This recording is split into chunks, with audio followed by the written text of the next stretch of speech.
Hi, in this hsbDesign for Revit tutorial video, we're going to take a look at the centre of gravity tool up here in the hsbStickFrame ribbon.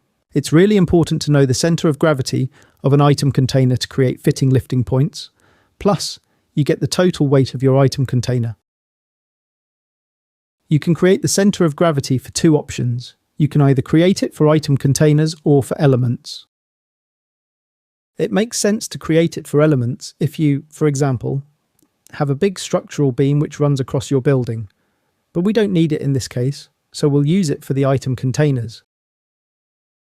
Once you've selected the tool, you're asked to select the item container for which you want to create the centre of gravity.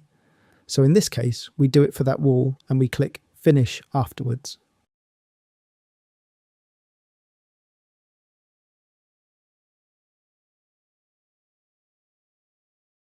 The centre of gravity is added with this grey dot. So, as you can see over here in the properties, you would have the option to include or exclude windows and doors. So right now, windows and doors are included.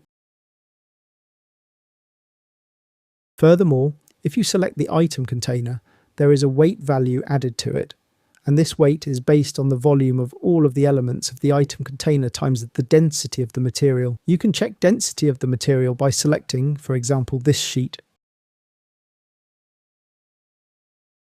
And then over here in the properties, you can select the structure material. And in here, go to the tab Thermal and check the density. So, for oriented strand board, which is the material of the sheet, we have a density of 800 kilograms per cubic meter. If there is no density defined, we use a density of 500 kilograms per cubic meter. I hope this video helped you to get an introduction to the centre of gravity tool.